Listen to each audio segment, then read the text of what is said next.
an faɗi sunan ƙabilar shi ke nan an gama, da an faɗi sunan jihar sai ka ga an gama.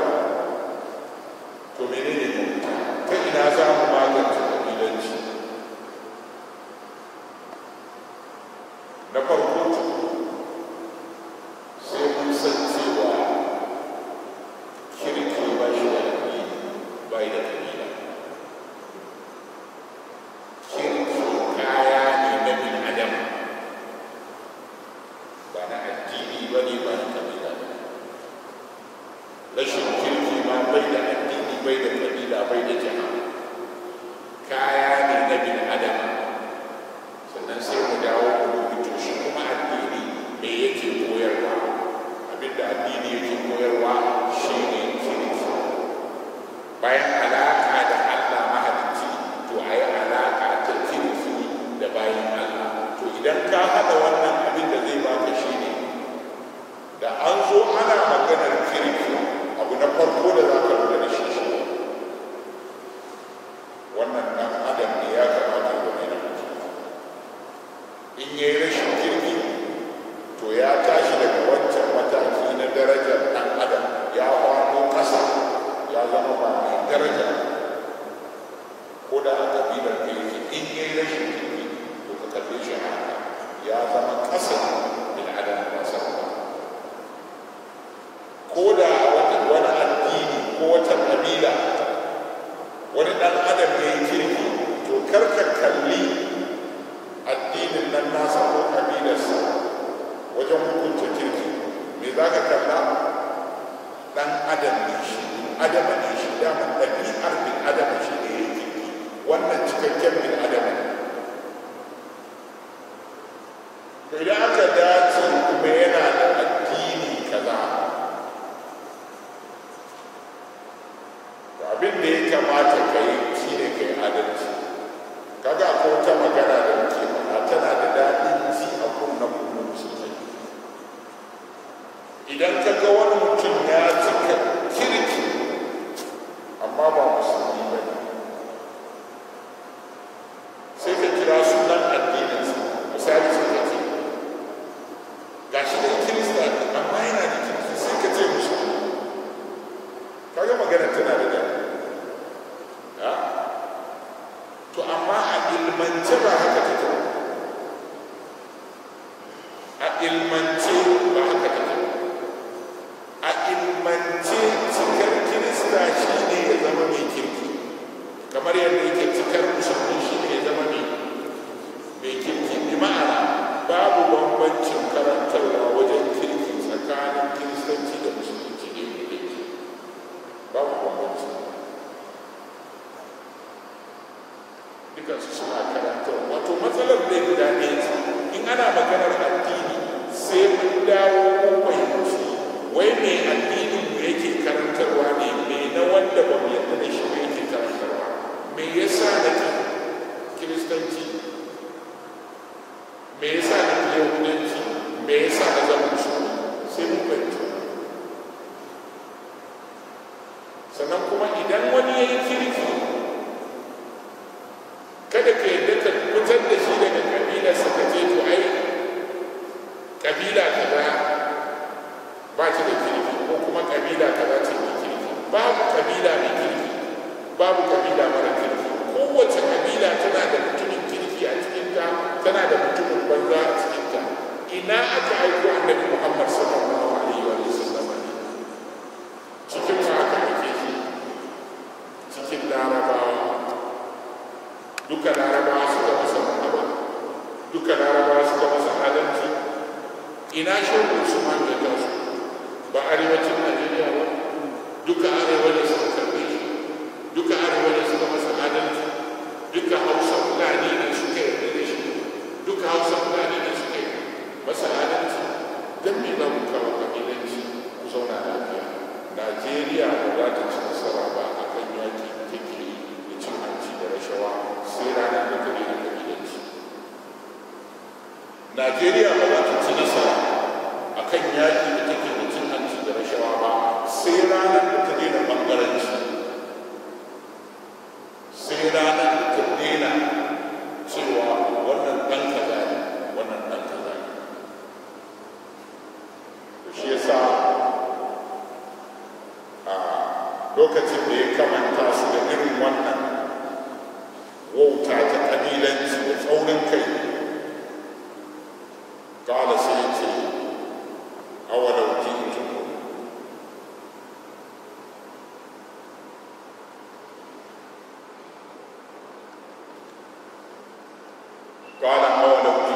bi ahada mimma wajadtum alaihi aba'akum. Wato yanzu ko da na zo muku da abin da ya fi shiriya fiye da wanda kuka sami iyayenku a kai, qalu inna bima ursiltum bihi kafirun. Sai su ce mu abin da aka aiko ku da shi mun kafirce, mun ki shine kafirci. To ka lura da wani abu yau a duniya ana ta maimaita abin da kafirai suke yi amma ba a duba. Yau mun karkasu, wani abin da ya fi ƙabilanci muni shine karkasuwa ta cikin wato addini da intra-religious conflict. Karkasuwa ta cikin addini daya ta fi kowane kafirci yi mana banna. Saboda me? Kowane bangare yana da malamin da ya yarda da shi, ba don komai ya yarda da shi ba sai don yana karantar da wannan bangaranci. Za ka je ka samu a bangare kaza na addini ko na rayuwa wani malami a wancan bangaren da ba naka ba yana iya kokarinsa wajen tsage gaskiya a wannan, amma ba za ka karɓa ba saboda ne bai sanya wannan rigar da kake so ba. Sai ka samu cewa kowace ƙungiya da kowane ɓangare na musulmi ya ki wata gaskiya amma bai sani ba. Kai sai ma muka yi fatali da dukkan abin da yake shi ne maganin matsalolin. Yau in ana magana gararan bar yara a titi, yau wace rana ce a ba ranar kirgen litinin talata laraba na ke ranar garan wannan iskara ranar garan bar yara a duniya ce yau. Rana ce da majalisar ɗinkin duniya ta ware domin yaya za a yi a magance gararan bar yara a duniya. To suwa ke da 'ya'yan da ke gararan ba a Najeriya? Ka gaba ku da sabo yawwa abin da ya sa ansa take fitowa ke an fahimta. Emotion ne ya sa ba za mu ji daɗin fitowar ta ba, amma kuma ba mu isa mu danne ta ba. An sannan ba mu isa mu koyi ta ba. Suwa ke da 'ya'yan da ke gararan ba a Najeriya mu ne. Da BBC za su yi hira a kan abubuwa suka kira wane yaro ina suka samu yaro, almajiri suka samu. Almajiri 1000 nawa muke da su a kowace jiha. Jihar Kano ta sa dokar ta hana bara, ni a fahimta ta bai isa ba. Sanya doka kaɗai bai isa ba, sai an ƙara da wani. Duk jihar da take so ta yi maganin almajiranci sai ta yi jangiri. Ba wai an sami yaro a kan titi a tsaye, a'a kawai a sa wata doka mai tsanani. Duk yaron da aka tsince shi a kan titi yana gararan ba, in aka kama shi a ɗaure mahaifin shi shekaru kaza. wannan kawai shi ne gaskiyar magana. Idan ba ma so mu bari, idan ba mu yi wannan jan idan ba, wallahi ba za su iya garar ba. Kuma wannan ba za a ci nasara ba sai malamai na Najeriya, na arewacin Najeriya sun fito tuku. Gwamnati ta tara manyan malaman nan guri guda, ta ce kowa ya fito ya zo ya gaya mana ayar alƙur'ani lambata a cikin alƙur'ani da ta ce je ku yi bara. A fito da shi kuma a yi shi a yaɗa shi live a ƙasar nan, kowa yana ji yana gani. Kowane malami ya fito ya faɗa ya ce ga ayar da ta ce a zo a yi bara. Manyan malamai na ce mu ku gayyace mu zauna participants ne. Idan an faɗa duk malamin ne fito ya kawo ayar alƙur'ani ya ce wannan ayar alƙur'ani ce ta ce a yi bara, to mu za mu daga hannu mu tambaya. Ina malamin tafsiri guda ɗaya a duniya da ya ce wannan aya tana umarni a yi bara?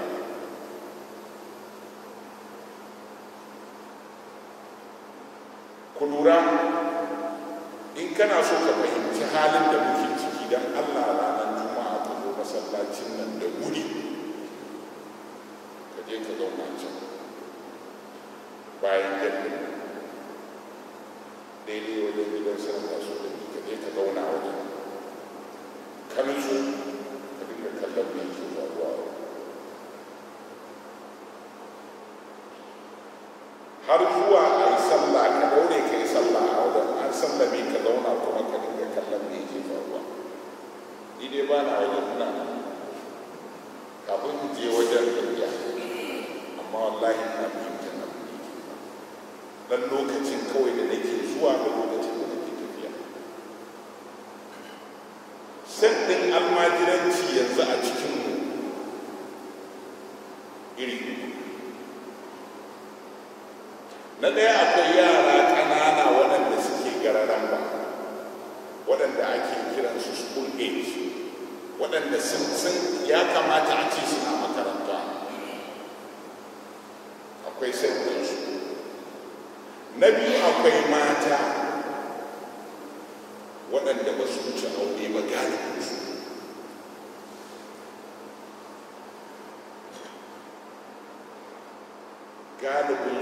Wasu daga cikinsu ma suna da aure, sai su zo nan. Kuma ka samu mace tana da aure a arewa ta zo ta yi ciki.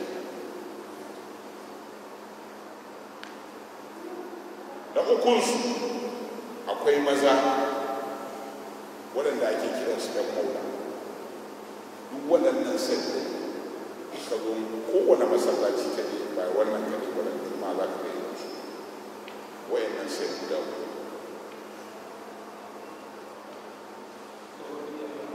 na gara tsofaffi. Akwai sai ɗin tsofaffi ya zama sai kuɗi ke waɗanda sun tsufa.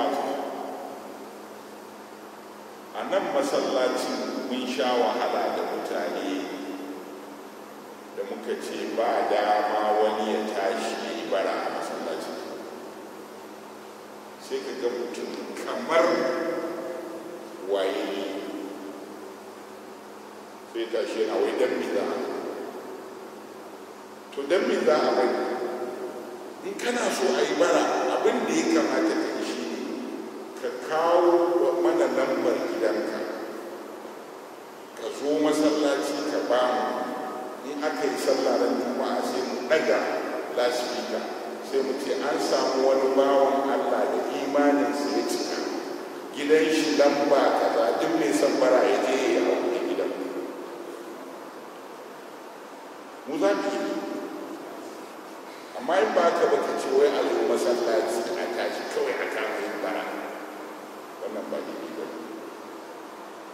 To dole sai mun yi kokari mun yi faɗa da irin waɗannan abubuwa. Abin bakin cikin shi ne dab da zaben 2019